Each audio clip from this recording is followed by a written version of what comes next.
Hello, my name is Dan Irvin, Executive Director for the Greater Farmington Area Chamber of Commerce. Welcome to another edition of Business Builders Corner. Our first guest today with us is Todd Kraft, owner and broker of City Life Realty. Welcome. Thank you. Now you're in the realty business. Why don't you talk a little bit about City Life Realty? Well, we're a local brokerage. We just brought ourselves to town here. We moved ourselves, my wife is my partner, Kathy Wan. So we moved to Farmington, and we like the walkable community, and we decided we want to bring our business here too. And so that's what we've done. And we help people buy, sell, and invest in real estate locally and in the surrounding communities. So how far is your reach, Todd? Pretty far, actually. We Okay. manage communities in the Wayne State area and also out in Royal Oak. And, so we pretty much cover the three-county area, So you Macomb, cover- Oakland, and Wayne. So Detroit metro area, if people need help, they know to call you, you'll be there for them. Yes. Awesome. What makes your business unique to the community? Well, we do participate in the community. So, we contribute our time to the boards and commissions. My wife is a member on the Planning Commission for Farmington. I sit on the Board of Zoning Appeals. And, she also volunteered on the Greater Farmington Film Festival, the screening committee, and I volunteered there too, selling sponsorships, to try to support the community. And then we also, we have a unique amount of experience in new construction, so we can help buyers in the area who are looking at some of the new communities that are coming up, help them to buy from the builders and help them to go through that process, because it can be a difficult process when you go through building a home. Sure. Now, one of the things that I've talked to you about before that makes you very unique too is that from each sale you donate a portion of the proceeds to a local charity. We do, and this year we've chosen Neighborhood House as our charity to donate to, and that's a great local cause. They help families in Farmington and Farmington Hills with all different sorts of aid, including support to make house payments, utilities, food, even shelter if it's needed. So. What is what made you get into this type of business? What led you to that decision? Well, we were in a related business. We were in the home furnishings business. My family had a store, and I worked for a major retailer in town, which is where I met my partner in business, and in life, Kathy Wan. And we made the transition and started selling new homes for builders, and then we started listing the homes for the people who bought a new home. Sure. And so that's kind of how we've progressed and grown our business. Now, you've been a chamber member for almost a year now, and you've been very active, and you're active in the community. How has the chamber membership benefited you? In a lot of ways, really. I mean, one of the reasons we moved to Farmington was because we wanted that sense of community and a walkable community, and it's really connected us with the community, which has been great. Wonderful. And the support of the businesses in the chamber, the sign companies and some of the other companies that we weren't using locally. We're trying to do that now, just to support our local businesses. Wonderful. How is the current housing market in Farmington Hills? Everyone's going to want to know. That's $1 million question. It's hot. Yes. A lot of people want to be in a walkable community, and some of the other walkable communities, as you know, have become very expensive, like Northville and Plymouth and Royal Oak and Birmingham. And when we moved from where we were, we considered some of those communities, but we really liked the fact that Farmington still had that sleepy little community, but still had a walkable downtown. So it's very hot right now. People, you have a lot of millennials who want to be in a walkable downtown. You have a lot of baby boomers who want to be in a walkable downtown. And just if you can see the growth in the community with the new grocery store and the Ace Hardware coming back and some of the other, things that are going on, clearly prove that this community is on the way up and that it's going to be more sought after in Sure. a short time. So. Now, given the recent economic climate that we got through and the housing market crash, how easy is it now for someone to buy a home, be maybe for the first time or taking that step to get a bigger home or reduce the size of their home? Well, as you know, rates continue to be extremely low, so low that it's cheaper to buy than it is to rent right now, and so you get the tax benefit of the writing off. You can write off interest and your property taxes off your income taxes. So it's really easy. Money is easier. The banks have relaxed some of the stringent standards that happened right after the crash, and there's money available to buy. You can buy with a government-backed loan, like an FHA loan, with 3.5% down, and you can roll your closing costs into that loan. So it is really easy to get homeownership for a first-time buyer. although the market's pretty tight right now under 200,000, which is where most first-time buyers are. Sure. But for move-up buyers, it's the same thing. The rates are low and the banks are ready to make loans, and so it's very easy to make those transitions. Good. So it sounds like that right now is a good time for you to be selling and buying homes. Yes. That just leads me to my next question. So it can be a scary step to purchase a home for the first time, and there's many factors that go into people, coming to that decision. When, if they could cherry pick a perfect time, when is the best time to sell or buy a house? Well, the best time to sell is April, May, June, because that's when there's the most competition. It's a very cyclical business. People want to buy in April, May, June, and move in June, July, August. And so it's a great time to sell. If you're a buyer, it's a little more difficult because there's more competition out there. So if you're a buyer, sometimes it's easier to buy in the slower times, which would be like September to March. Okay. And nobody likes to move in the winter. Nobody does, but there's less competition at that time. So what are some like introductory steps into selling your home? Well, what we do is we provide a complimentary appointment where we come and we help you to stage the home and prepare it to be ready for a sale. So that's one of the first steps really, is to come over, take a look so we can get an idea of what the value of the home is for you. We do a competitive market analysis. We also build a custom website and show you what that's going to look like so that you can see what kind of marketing strategy we use to sell homes. How does somebody find out what the value of their home is? They can give us a call or visit our website and request a free competitive market analysis. What's that website, Todd? It's citylifemi.com. So that's CITY. L-I-F as in Frank, E as in Edward, M-I.com. So why should people choose to use you to sell and buy their homes?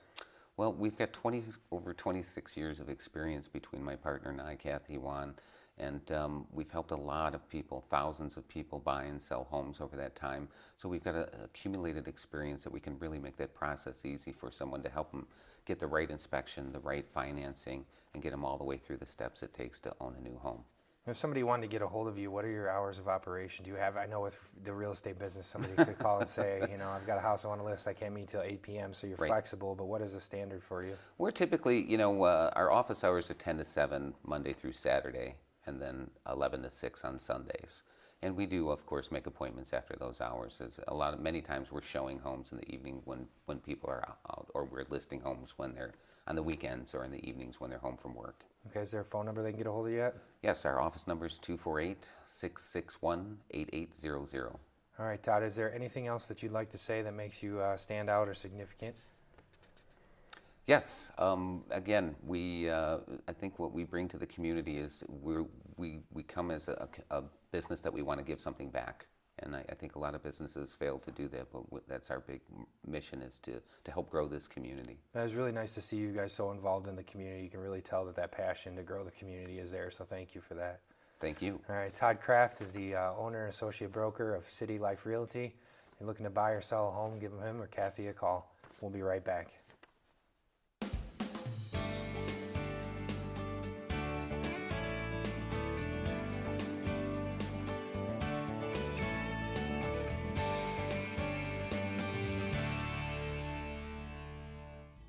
Greetings, my name is Dan Irvin, Executive Director for the Greater Farmington Area Chamber of Commerce. I'd like to welcome you today to the ribbon cutting and grand opening celebration for Identicom Sign Solutions.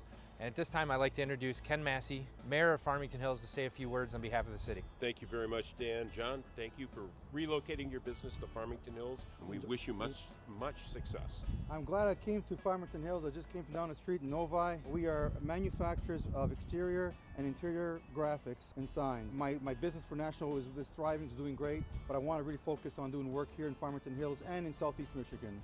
We welcome you to the community and to the chamber. Whenever you're ready, you can cut your ribbon. Here we go. Thank you.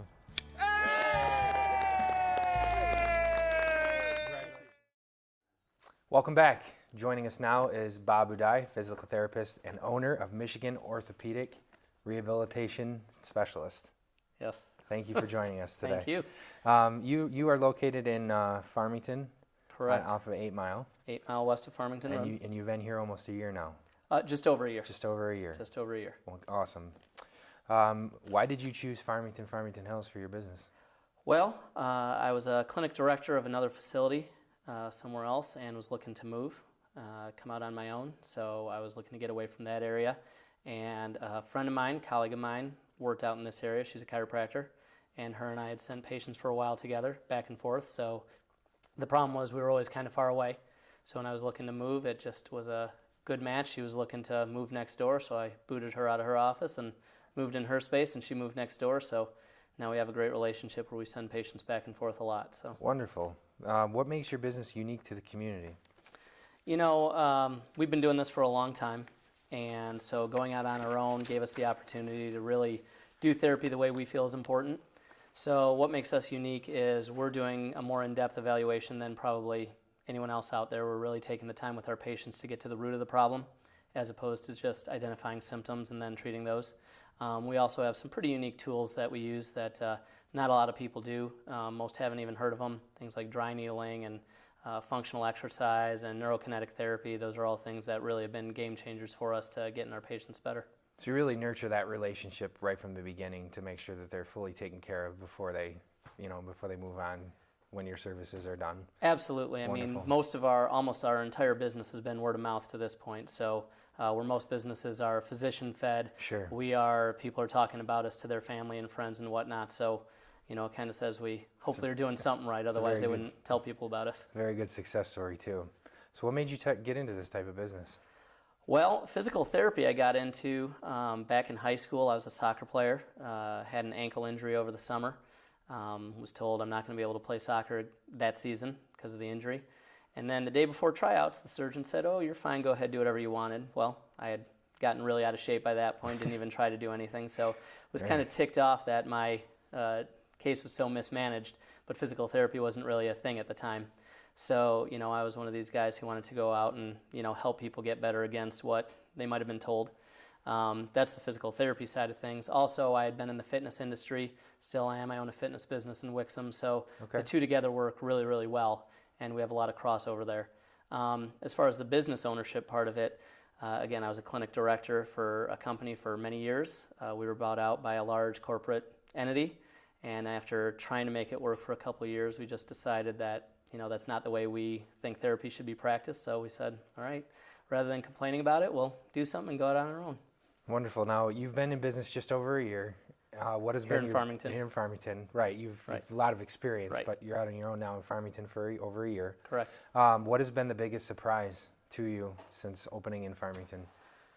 I can't really say surprise. I sort of knew it was coming, but just the amount of time as far as running the business versus being able to work in the business. I still do the physical therapy there.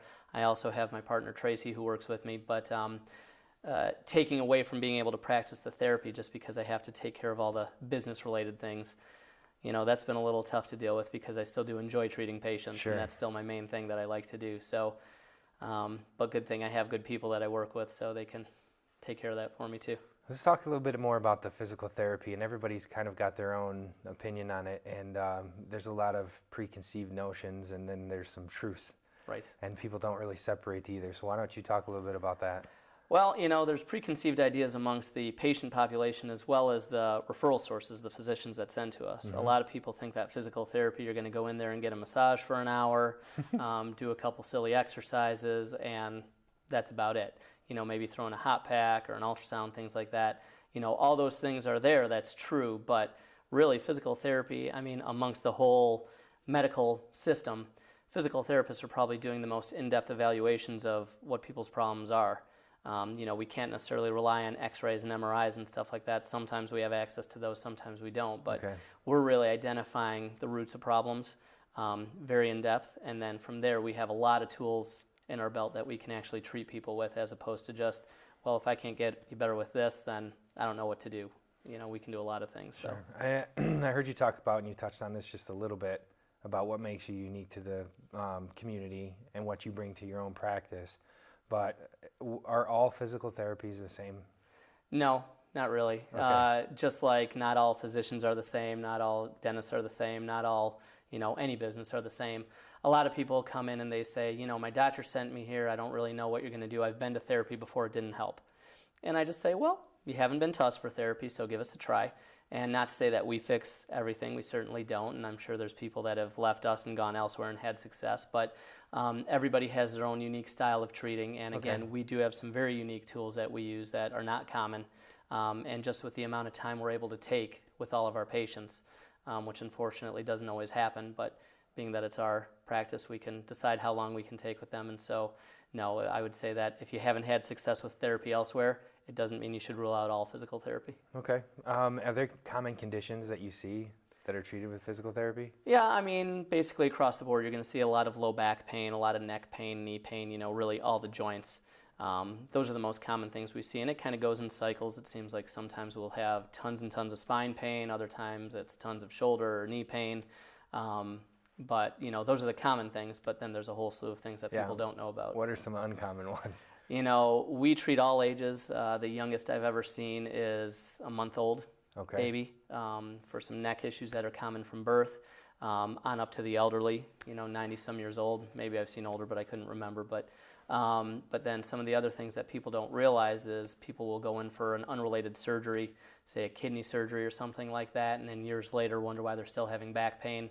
Nobody ever really related the two, and oftentimes we find, no, it's very much related, and physical therapy can deal with that.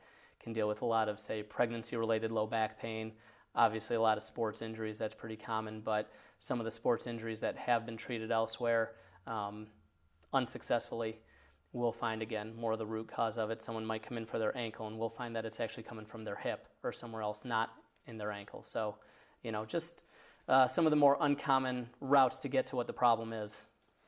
Okay, if somebody wants to get physical therapy, if they need physical therapy, can they come in and just see you, or do they have to have a referral? You know, most of the time they come in with a prescription from their doctor. That's the way, you know, it should be, because that way at least the physician knows what's going on and all the people involved in their care are on the same page. But as of January of last year, of 2015, actually a law did change in Michigan where people can come and see us without initially getting that prescription from a physician. We have a small window where we can treat them and see if it's going to be helpful, and then we do get the physician involved still at that point, you know, within a few weeks of us first seeing them. So yes, they can start without having a referral, but if they can go see their doctor first and make sure we're all there, then that's the best way. Can physical therapy be provided by other, you know, practitioners that are licensed or are not licensed physical therapists? You know, only a physical therapist can do physical therapy. Okay. We will have people come in saying that, oh yeah, I had physical therapy already from my, you know, massage therapist, chiropractor, doctor, personal trainer. No offense to any of those practitioners, but you know, just like if I adjust a spine, I'm not doing chiropractic because I'm not a chiropractor. Chiropractors can't do therapy. You know, massage therapists can't do therapy, even though there's some similarities and crossover between us. You know, you only do what your license says you can do. So only physical therapists can do physical therapy. All right, now you're located on 8 Mile in Farmington. What are your hours of operation? We're in Farmington Monday through Thursday from 7 a.m. until 5:30 to 7 o'clock p.m. And then on Fridays, we're actually in our other location in Wixom. Is there anything else you'd like to talk about that we might not have touched on yet or might have missed that you'd like everybody to know? You know, pretty much if somebody's having pain that they can't really figure out, they try the typical routes and it's not working, physical therapy is definitely something worth trying.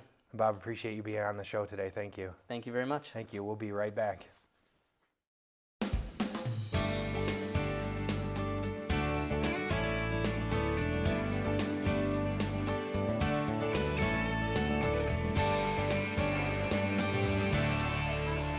We're here today to celebrate the grand opening of the Riviera Cinema. It's been 5 years we've been trying to do this to the theater. We started this process probably almost a year ago. The support that we've gotten from the city has just been beyond what we could have ever imagined, and without them we wouldn't be here today. Now it's open to the public. We hope you guys enjoy it. This is the only movie theater in Farmington Hills. I didn't get to do a tour yet. Ken has, and he said it was just unbelievable on the inside. It's going to be a different type of movie experience. Go All for right, guys, it, Eli. go ahead. Go like that. Ready? You help Noah.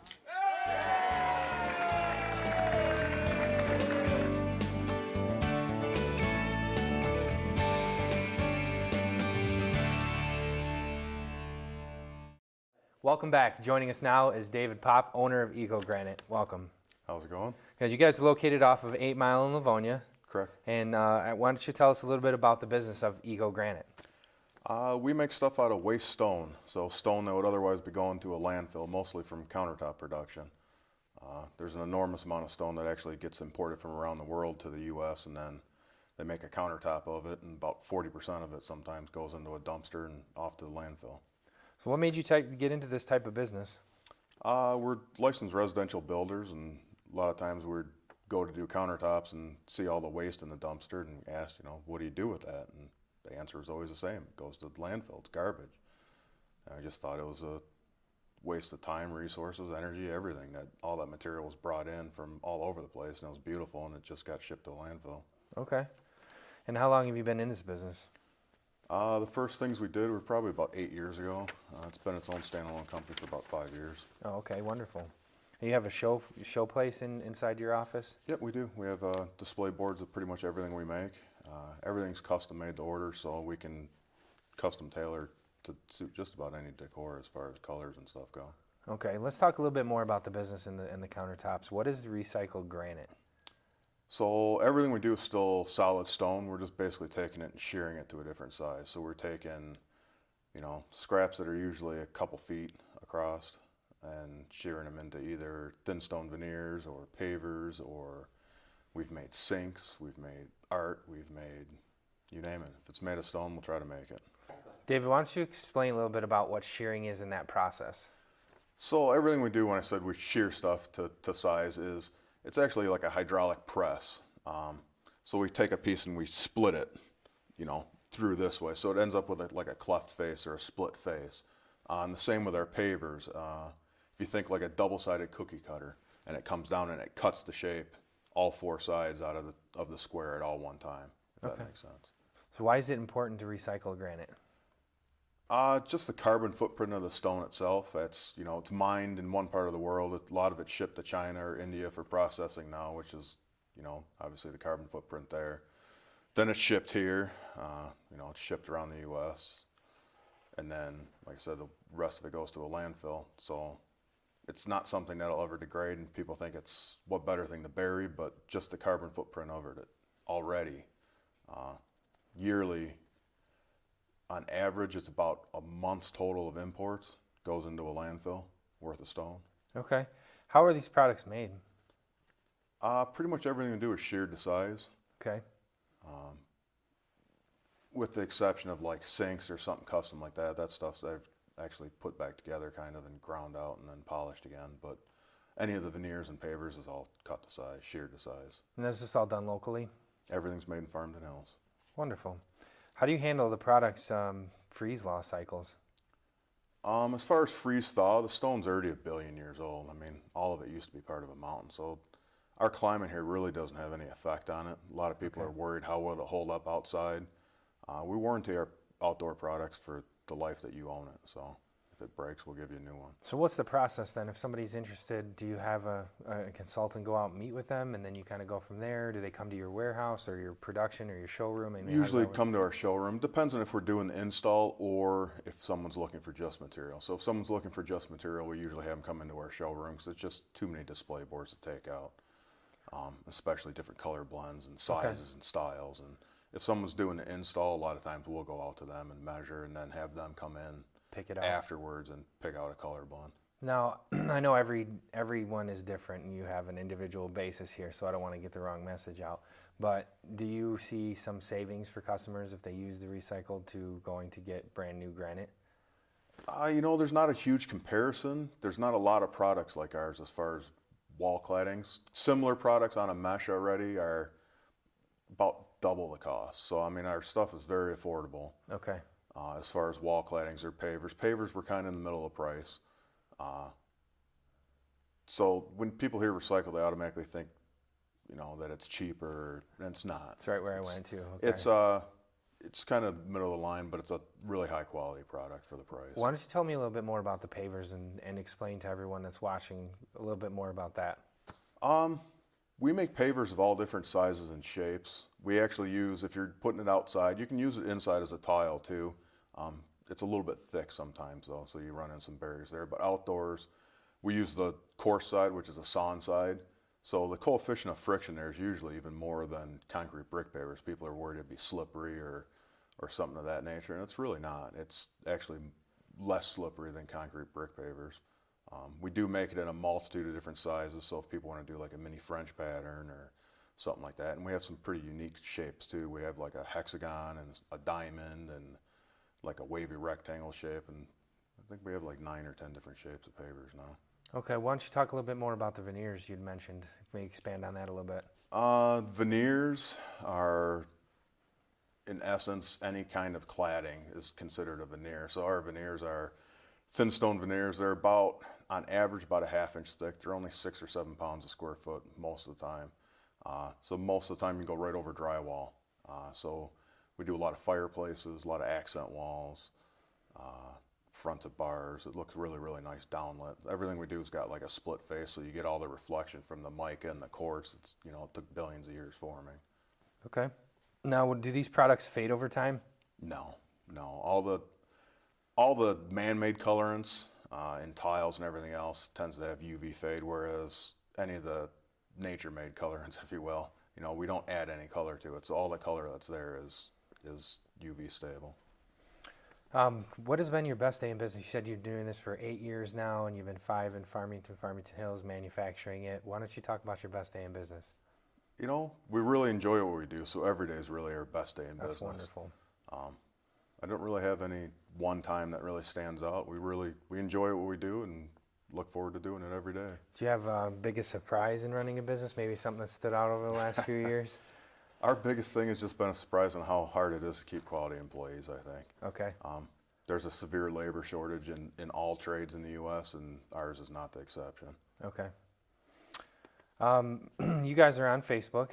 You're very involved in the chamber, so if somebody needed to find you, they can use the chamber's website or your Yeah, Facebook. absolutely. What are your hours of operation? You know, we usually go by appointment to come into the office. We're not always there, but that said, we can pretty much get anyone in at any given time. You know, any day, any hour. What number do they call if they want to get a hold of you? Best number would be 248-820-9196. Okay. David, is there anything that you'd like to talk about? Now, you do a good service in recycling and creating beautiful products, but is there anything else maybe you want to highlight for the people watching the show? Not really. No? Okay. I want to thank you for being on the show today. Thanks for having us. Granite, they're located, the showroom is in Livonia. Is in Livonia on 8 Mile Road. An 8 just Mile west Road. of Middle Belt. Just west of Middle Belt. They produce every product here in Farmington Hills. Thank you for choosing Farmington Hills, and thank you for being on the show today. Thanks for having us. Thank you. We'll be right back.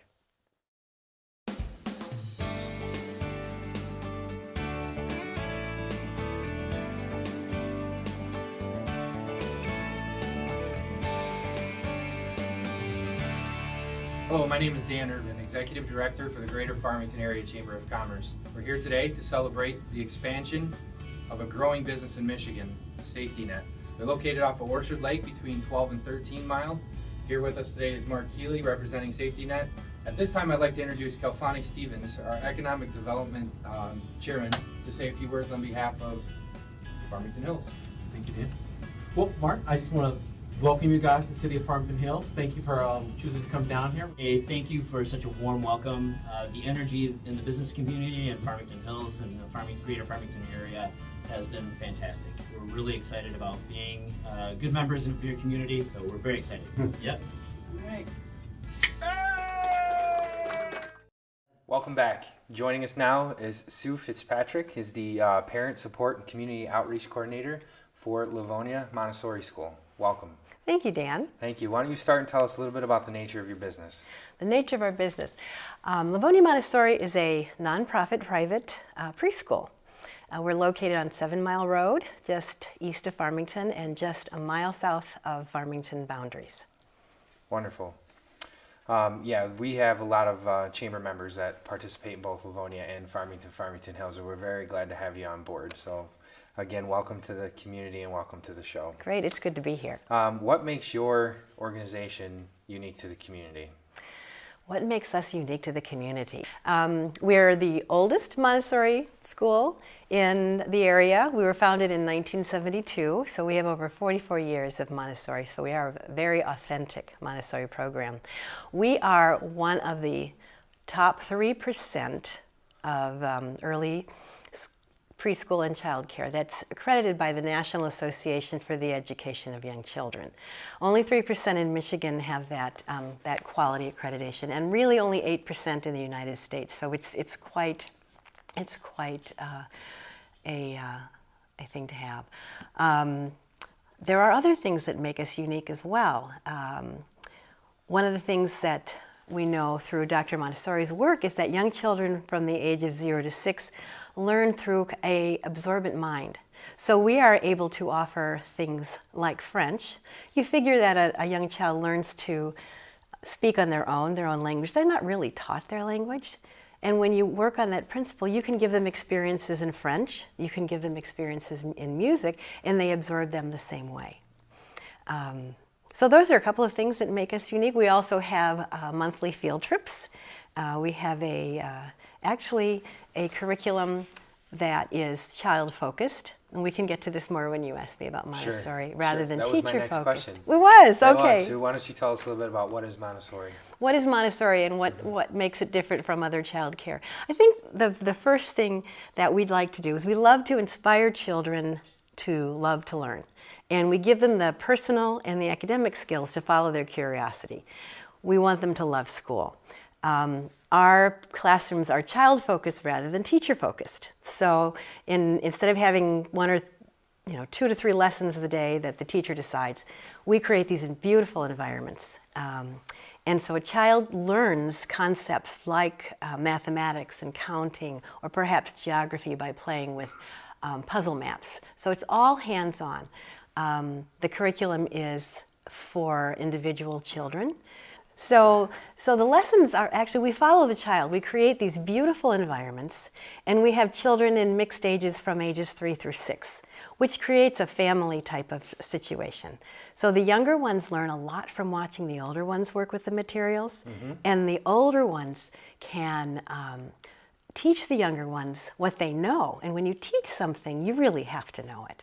So there's that dynamic that's different in a Montessori program as well.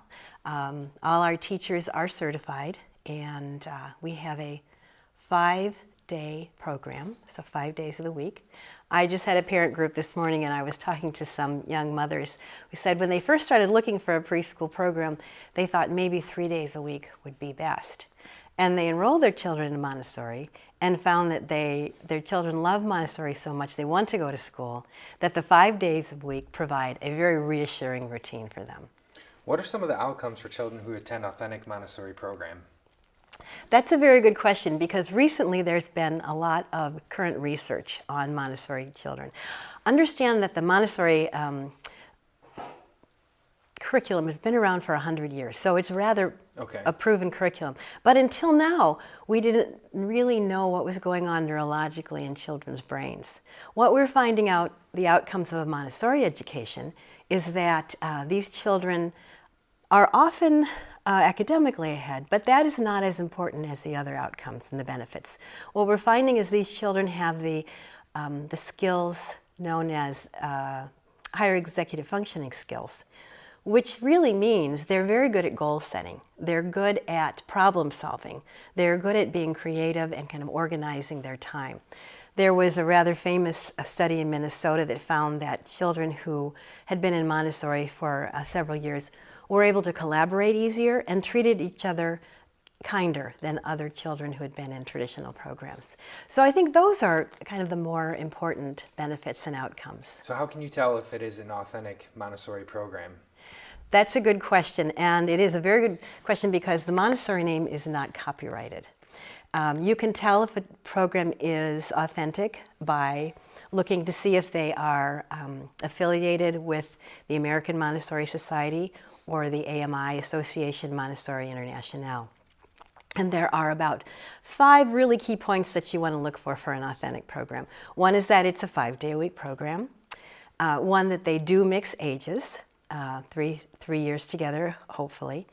One, that all the teachers are actually certified Montessori. There have been some startups and some charters that call themselves Montessori, and unfortunately the teachers aren't certified. Okay. Probably the third thing you want to look for is that there is a full complement of Montessori materials. These are very important researched materials that the children work with, and those are also very important. The other thing that's very important is that the children have uninterrupted time, about 2.5 to 3 hours, to work individually. And when that happens, you have a teacher going from maybe a small group and giving a lesson here to an individual child. It's not like they're all on their own doing whatever they want, but that they have this kind of protected time to be able to focus on what their own curiosity is and what they want to learn themselves. Is there any religious aspect to a Montessori program? No, a Montessori school is not a religious school, although some religious schools have chosen the Montessori curriculum. Okay. But a Montessori school is not a religious school, no. So how is a private Montessori program different from a public Montessori program? That's another good question that goes kind of back to what you asked before. How do you tell an authentic from an inauthentic? You may have a public program that has all of those 5 key factors. And so that would be a good thing. However, what we're finding is that oftentimes state regulations are causing those programs to dilute the Montessori philosophy and the Montessori curriculum. A private nonprofit would often charge a tuition. A public is chartered by state funds. Okay. And so with the state funds often come several requirements. Now, you touched on this a little bit about how the classroom is set up and how the classroom works, but there's, a preconceived notion that children in a Montessori program can just allowed to do whatever they want to do. Is that true? There are myths like that they're able to, do whatever they want to do, and others have said, oh, but that Montessori school is so very structured. And neither of those are really correct. A very young child is given a real good orientation to how the classroom works. There are ground rules. They practice a lot. They are given lessons in how to operate, how to ask for a lesson, how to choose a material, how to put something away and wait for another child, to get it out. So there's a very lovely structure. We call them ground rules. And then there are a lot of lessons in grace and courtesy that the children are given. And so these things are put in place before they are given the freedom to choose what they are curious about and how they. So yes, it's what we call in Montessori, the term is freedom within limits. Sure. Yeah. Give them their options and let them decide. Yes. That's wonderful. Can you give us real quick? We've got a couple minutes left here. Sure. Can you give us some notable alumni? Oh yes, I can.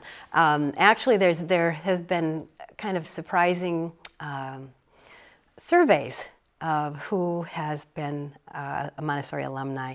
Some of the more creative business people, they're finding, have had Montessori backgrounds. Steve Case, who is the founder of AOL, is a Montessori educated person. Jeff Bezos from Amazon, the founders of Google, actually had an interview with Barbara Walters in 2004 and credited their creativity and wanting to find out how things work and not exactly follow the rules from their Montessori experience when they were in nursery school. But there are educators too and artists. Taylor Swift is Montessori trained. P. Diddy is Montessori trained. Businessman Peter Drucker, who has written a lot on in the business field, is Montessori trained. A lot of other Americans, since Montessori is a long-term curriculum, have been interested in Montessori. So actually, Alexander Graham Bell invited Montessori to the United States and founded a Montessori school, as well as Edison was interested and founded a Montessori school as well. So lots of well-known. Well, deep history here in the a United lot of States. history, That's wonderful. yes. What are your hours of operation and how can someone get a hold of you? Okay, for care we are open from 7 in the morning until 6 p.m. The classes actually run from 8:45 until 12:30. And I would call the school and ask for Patty Porta. When is the enrollment period is got to be soon. When does the enrollment period start? We are taking enrollment now. Okay. We will be having an open house in April.